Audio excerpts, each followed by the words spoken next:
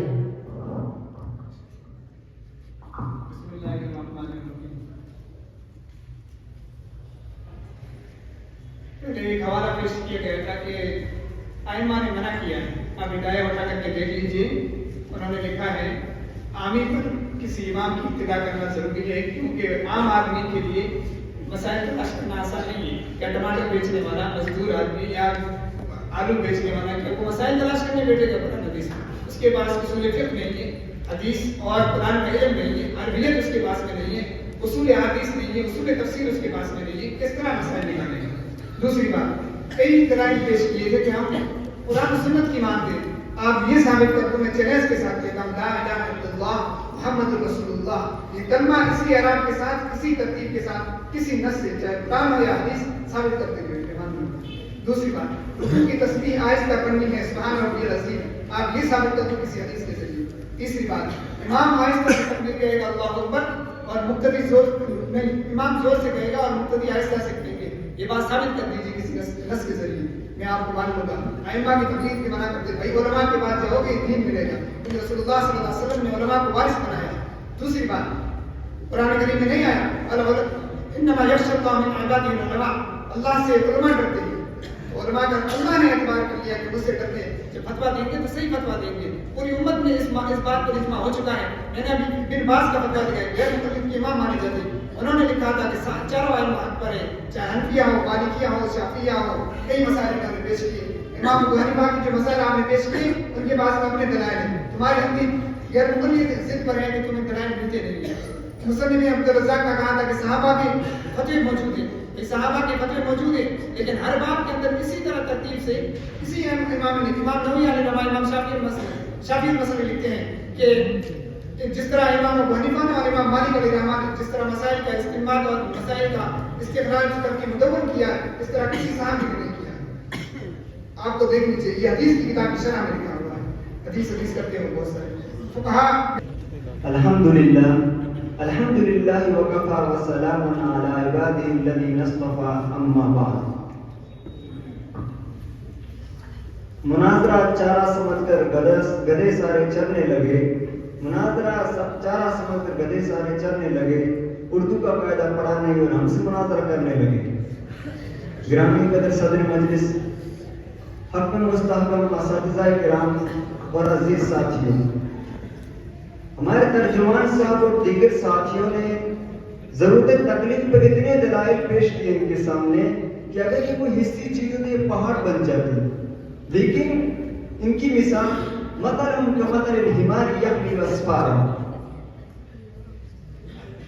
یہ لوگ اپنے آپ کو اہل حدیث کہتے ہیں. ان سے میں یہ کہنا چاہتا ہوں کہ وہ پہلے اہل قرآن بن جائے. قرآن پر تو عمل کر لیں، کیونکہ اللہ تبارک و تعالیٰ نے قرآن کریم کے اندر ایک ہی نہیں بلکہ ان کے لیے خاص طور پر 2 جگہ ارشاد فرمایا ہے. ایک سورہ نحل آیت نمبر 43 اور اسی طرح سورہ انبیاء آیت نمبر 7.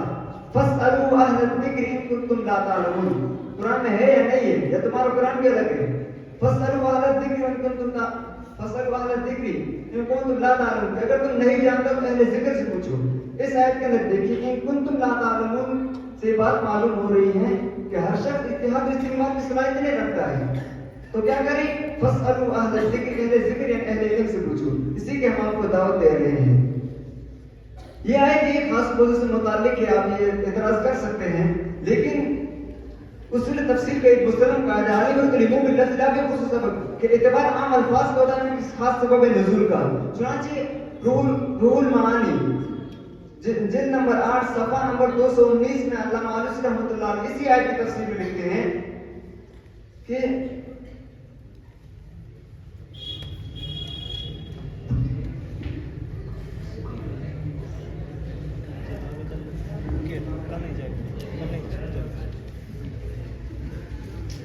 فرمایا وَاسْتُدِلَّ بِهِ عَلَى وُجُوبِ الْمُرَاجَعَةِ لِلْعُلَمَاءِ فِيمَا لَا يَعْلَمُونَ. جن چیزوں کا علم خود کو نہ ہو اس میں علماء سے رجوع کرنا واجب ہے.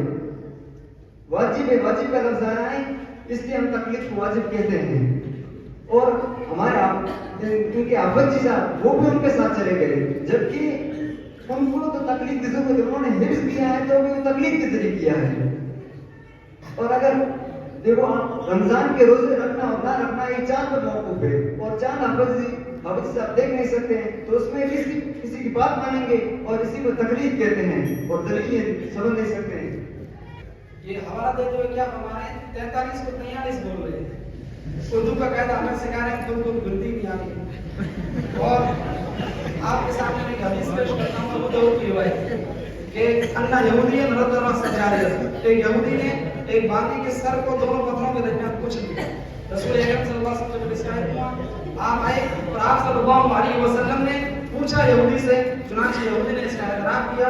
تو رسول اکرم صلی اللہ علیہ وسلم نے یہودی کے ساتھ ایسا ہی برتاؤ کیا کہ اس کے سر کو بھی دونوں پتھروں کے درمیان رکھ کر کے کچھ دیا. یہ حدیث کیا بتا رہی ہے کہ قصاص ہوگا وہ قصاص سے مثلی ہوگا. کیا مطلب؟ یعنی اگر سامنے والے نے بندوق سے مارا ہے تو بدلہ تو بندوق سے لیا جائے گا، پتھر سے مارا ہے تو پتھر سے، تلوار سے مارا ہے تو تلوار سے. لیکن آنا کیا کہتے ہیں؟ ہدایت جلد بچہ باب الجنایا صفحہ نمبر 559 میں کہتے ہیں ولا یستوفی الا بالسیف ولا یستوفی القصاص الا بالسیف. قصاص صرف اور صرف تلوار سے لیا جائے گا. اور یہ ابو داؤد کی روایت ہے، بخاری کی بھی صحیح روایت ہے. اس کے بعد خلاف جو حدیث پیش کرتے ہیں تو یہ حدیث ضعیف ہے. اور اسی طریقے سے امام بیہقی رحمۃ اللہ علیہ فرمائے اس طرح کی تمام حدیثیں ضعیف ہیں اور اس کے اندر ایک راوی معلق وہ متروک ہے. پھر بھی وہ اس حدیث کو لیتے ہوئے اسے اصرار کرتے ہیں. آپ سے ہم نے یہ پوچھا تھا کہ صحابہ کے فتوا پر عمل کیوں نہیں کرتے؟ صحابہ کے فتوا موجود ہے، پھر آپ اس پر عمل کیوں نہیں کرتے ہیں؟ اسی طریقے سے آپ کہہ رہے ہیں کہ تقلید شخصی پر اجماع ہو چکا ہے، اور اسی طریقے سے چاروں اماموں کے اوقات ان کی فقہ پر اجماع ہو چکا ہے. آپ مجھے یہ بتائیں اجماع کی تعریف کیا ہے؟ اجماع کب ہوا، کہاں ہوا، یہ تو آپ بتا دیں. اس بات کی آپ وضاحت نہیں کر رہے ہیں اور آگے بڑھتے چلے جاتے ہیں. اسی طریقے سے آپ نے یہ بات بیان فرمائی کہ لا الہ الا اللہ بتا دو. تو اذان کے اندر کوئی آدمی اگر لا الہ الا اللہ محمد رسول اللہ اس لفظ کو پڑھے گا تبھی مسلمان ہوگا. کیا اگر کوئی اشہد ان لا الہ الا اللہ و اشہد ان محمد رسول اللہ پڑھے کیا مسلمان نہیں ہو سکتا؟ جب مسلمان ہو سکتا ہے تو رسول اکرم صلی اللہ علیہ وسلم کی حدیث ہے کہ آپ صلی اللہ علیہ وسلم نے ابو معذورہ کو اذان کی کلمات سکھائے اور اذان کی کلمات میں اشہد ان لا الہ الا اللہ و اشہد ان محمد رسول اللہ آتا ہے. جب آتا ہے تو ثابت ہو گیا. اسی طریقے سے رسول اکرم صلی اللہ علیہ وسلم نے حضرت حسن رضی اللہ عنہ کے کان میں اذان نہیں تھی اور اذان کے اندر یہ آتا ہے تشہد، تو کلمہ لا الہ الا اللہ محمد رسول اللہ کا ہونا کوئی ضروری تھوڑی ہے. کلمہ مسلمان ہونے کے لیے اگر تشہد پڑھ لے تو بھی آدمی مسلمان ہو جاتا ہے. یہ اس طریقے سے سوال کرنا یہاں کا باطل ہے. اسی طریقے سے آپ نے جو صحابی کی مثال پیش کی تھی کہ آپ صلی اللہ علیہ وسلم نے فرمایا کہ تم نے اس کا اجتہاد کیوں نہیں کیا، یعنی کہ اس نے غسل کیا جس کی وجہ سے اس کے سر میں چوٹ تھی، وہ آ کے شہید ہو گئے، صحابی شہید ہو گئے. اس حدیث میں اجتہاد آپ صلی اللہ علیہ وسلم بتا رہے ہیں، اجتہاد کے بارے میں کہہ رہے ہیں کہ اجتہاد کرنا چاہیے، اور تم اس کے خلاف دعویٰ کرتے ہو اور کہتے ہو کہ اجتہاد بند ہو چکا ہے. تو خود حدیث پیش کر رہے ہو اور حدیث تمہارے خلاف ہو گئی ہے. اسی طریقے سے فصل و عارض ذکر کی حدیث پیش کی، اس حدیث سے آپ کیسے استدلال کر رہے ہو؟ یہ اس سے ناچار کا انحصار ہو رہا ہے. اور پھر آپ انحصار کا کیسے کرتے ہو؟ اجماع کا پوچھتے ہیں کہ اجماع ہو چکا ہے، کہاں ہوا، کب ہوا، یہ بھی نہیں بتا رہے، مجھول باتیں کیوں کر رہے ہو آپ؟ وضاحت کیجیے نا کہاں پر اجماع ہوا، یہ تو بتا دیں. اور اسی طریقے سے آیات میں جو ثابت ہوا وہ بتاؤ نا.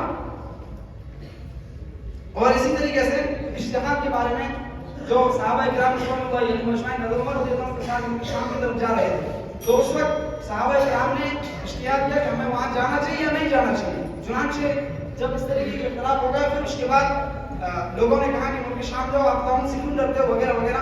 آخر میں حضرت عبد الرحمن بن عوف رضی اللہ عنہ حدیث سنائی تو سب صحابہ نے اپنے جو اجتہاد ہے سب کو ختم کیا، حدیث پر عمل کیا. میں نے آپ کے سامنے اتنی حدیثیں پیش کی جو احناف کے خلاف ہے، پھر بھی آپ اس کو نہیں چھوڑ رہے ہیں. اپنی دلیل کو مضبوط کرنے کے لیے کے بعد پاس آپ کو دعوت دیتا ہوں. بسم اللہ الرحمن الرحیم. حامداً و مصلیاً و مسلماً اما بعد. معتبر اساتذہ کرام، شرکائے بزم اور سامنے بیٹھے ہوئے فاتحہ خوانی پر گزارا کرنے والے یار لوگوں، حضرت حق میں مستحکم صاحب بات تو بہت آگے چلی گئی ہے. دعا فرمائیں اللہ تعالیٰ کرے کہ انجام بخیر ہو ان لوگوں کا. بہرحال اتنی طویل گفتگو کے تناظر میں ارباب فکر و نظر نے محسوس کر لیا ہی ہوگا کہ یہ لوگ کتاب اللہ اور سنت رسول کی کس طرح خلاف ورزیاں کرتے ہوئے نظر آ رہے ہیں.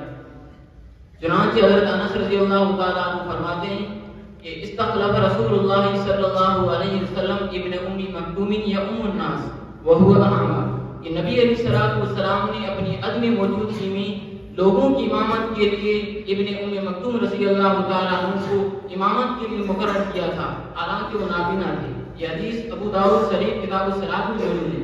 اس کے برخلاف ان کی یہاں فقہ کی مشہور کتاب جلد نمبر 1 ہدایت صفحہ نمبر 122 پر یہ حنفی لکھتے ہیں کہ نابینا کی امامت مکروہ ہے. تو آپ دیکھ لیجیے یہاں صحابہ جنہوں نے نبی علیہ السلام کے قول کو کاٹا ہے، رد کیا ہے، اور جو نبی علیہ السلام کے فعل کو قولاً یا فعلاً اس کی تردید کرے، کاٹے، کیا وہ اہل حق ہو سکتا ہے؟ کبھی نہیں ہو سکتا. چنانچہ اب تقلید کی تردید اور اہل حدیث کے برحق ہونے کے سلسلے میں موطا امام مالک کی ایک حدیث نمبر 1594 بطور دلیل پیش کی جا رہی ہے کہ قال نبی صلی اللہ علیہ وسلم ترکت فیکم امرین لن تضلوا ما تمسکتم بہما کتاب اللہ و سنتی. کہ نبی علیہ السلام فرمایا اے لوگوں، میں تمہارے درمیان اور قیامت تک آنے والے لوگوں کے لیے 2 چیزیں چھوڑ کر جا رہا ہوں. اگر آپ ان کو مضبوطی سے پکڑے رکھیں گے آپ گمراہ نہیں ہوں گے، فتنوں کی زد میں نہیں آئیں گے. اور وہ 2 چیزیں کتاب اللہ اور سنت رسول ہے. اور پتہ چلا کہ ان دونوں کے علاوہ کسی اور شخص کی تخصیص کر کے تقلید کرنا یہ کہیں بھی ثابت نہیں. اب جس کے جی میں آئے وہ کرے روشنی قبول، اب جس کے جی میں آئے وہ کرے روشنی قبول. ہم نے تو دل جلا کے سرعام رکھ دیا ہے.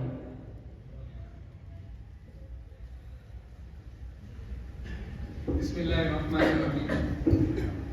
اجماع کے بارے میں فرمایا تھا کہ اجماع کہاں ہوا اور کس کا ہوا ہے.